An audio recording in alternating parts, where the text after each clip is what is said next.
This program is brought to you by the Arbor Suite, Historic Mariposa. Book your stay today online at airbnb.com. Hi, and welcome to A Little Bit of This and That in Mariposa. And today, my guest is Wendy Brown-Barry. Hi, Wendy.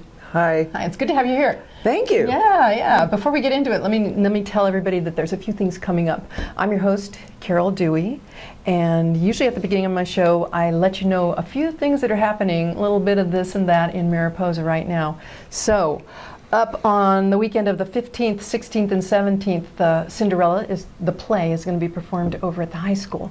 It's the play fashioned after the Disney production about a little girl that's a princess that gets swooped away by her Prince Charming, right? Yeah. Usually I was not wanting to be the princess. I wanted to play in the backyard, dig holes, climb trees, things like that. But anyway, you can go see that. It sounds like a lot of fun. Actually, I'm going to be there. I plan on going. Also that weekend is the Civil War Days out at the Longs Ranch. And then on the 22nd at the high school is the Arts Night. That's been in the plan for quite a while now. It sounds like a lot of fun. You can look it up on YouTube. Look up Arts Night, Mariposa County High School, I think.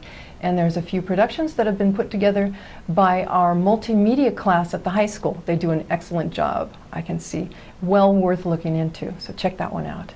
And on the 30th is the weekend of the Butterfly Festival and the Skate Competition 2016. It also sounds like a good time, so be sure to be there. You're going to want to go see that. Also, this last weekend I went to the Gem and Mineral Show. It was great. They had cases and cases of stuff from all over. It's an annual show that's put on by our Gem and Mineral Club, and it's right out there at the fairgrounds. Our State Mining and Mineral Museum is out there too, so you can go in there and see that. So that happens every year, but it was fun, and I went looking for gold, and I found quite a few other things along with that. I ended up with quite a few things to put in a bowl at home, so I've got all that going on. But I ended up with some gold, and the reason is because I like to design really fun things. This is a pendant, and the gold is actually Australian. It's a little bit more brighter than the gold that's found around here. And the gem in there is called bonitowite. And just so you know, gold is your California state mineral, and bonitowite is your California state gem. So that's a little bit that probably some of you didn't know. Probably some of you did, but anyway. Okay, so Wendy's here. She's a cowboy poet. Now, Correct. how can you be a cowboy poet if you're a lady? Well, I asked that question in Elko, Nevada, at the National Cowboy Poetry Gathering that has many women poets, and they says, yes, we're feminine, we're female, but we are cowboy poets. So you're not a cowgirl poet, you're a cowboy poet. That's correct. Yeah.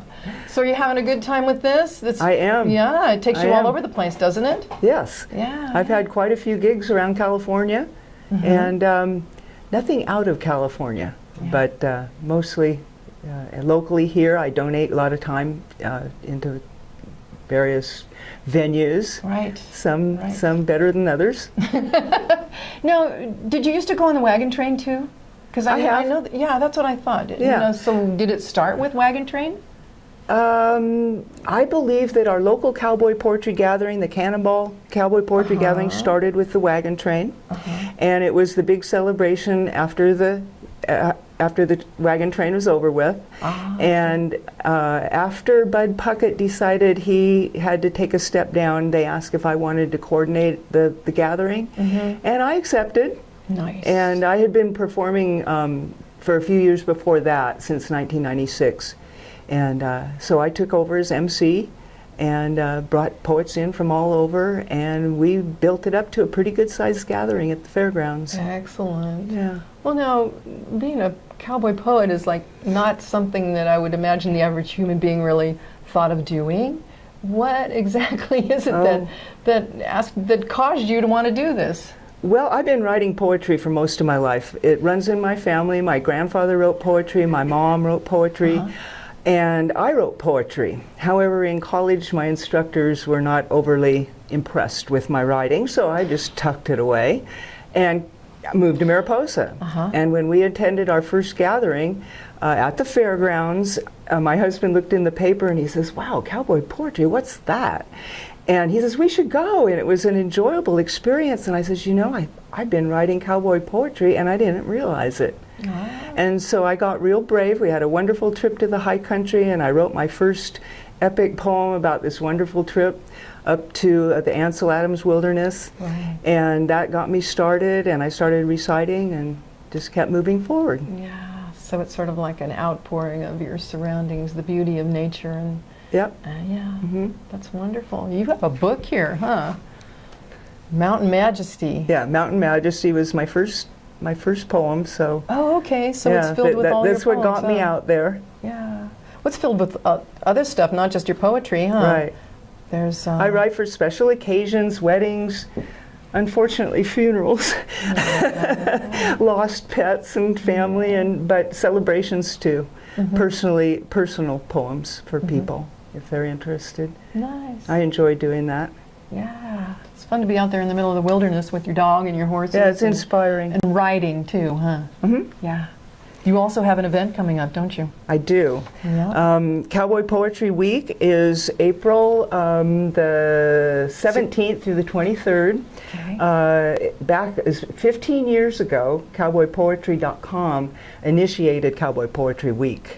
Oh, that's Poetry Week. Oh, Yeah, okay. so it's- we get a it's whole week long. Right. It's like the government put that one together for us. Well, actually, the United States Senate, back, it was in 2003, they passed a resolution with a unanimous approval recognizing the Cowboy Poetry Week celebration. Yeah. So that's how it all got started, and I donate to cowboypoetry.com.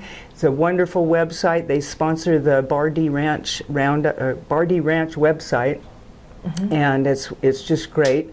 I encourage everyone to go and have a look at that. And I can't think of anything else. Okay. So, but on Saturday, April 16th at Yeah. the county library. Yeah, the Mariposa County Library has invited me to come and perform some traditional and my own original cowboy poetry there. Nice. It's at 11 o'clock at the library. Unfortunately, there are some conflicting events, but it's in the morning, so I think people could come to the library and then go to the Civil War. The Civil War event. Yeah. There's so much to do in Mariposa. You could spend all day going to this, that, and the other thing, and that's what makes it so wonderful living in Yeah. Mariposa, doesn't it? Yeah, it really does. And they've let me put up a neat bulletin board with all the past posters from Cowboy Poetry Week, so they're on display with lots of books. And I'm really looking forward to it. Super. Refreshments will be served, compliments of the library. Nice. And Yeah. if you want a little history on the cowboy poetry, I can tell you a little bit about Oh, that. please do. You know, cowboy it holds a special place. Yeah, and it doesn't matter if you're a cowboy or a cowgirl. If it's in your heart, you may have never ridden a horse in your life, but if it's in here, Right. it can touch everyone, no matter their walk of life. I think there's a thread that runs through it. But it was born on the cattle drives of the 1800s, Sure. and then it's an oral tradition. So it's almost like the Native Americans. Not much was written down. A lot of it on the back of fruit can labels and things, you Right. know. So sitting around their campfires, cowboys began a tradition of storytelling, poetry, and song that has survived on ranches from Texas to Montana. And in recent years, it's been accepted into the mainstream of literary genre. So that's what makes it really exciting. Yeah. Because it does, it touches all of us in some way. It can make us laugh, it can make us cry. Yeah. You Well, it's know, definitely a part of our heritage. It it is. I see it as a really good way to preserve our local history and unfortunately our endangered cowboy and ranching lifestyle. It's a good way to keep it alive. Yeah. I want to say that Bob Borchard and Linda Halverson actually kind of lit the fire to get me going with this again and invited me to the Gold Coin on numerous occasions to perform and recite poetry there. And in doing that, I wrote my first historical poem about the Fremont Adobe. And I will be reciting that this Saturday. Oh, great. So we're going to celebrate the Fremont Adobe and Bet's Gold Coin.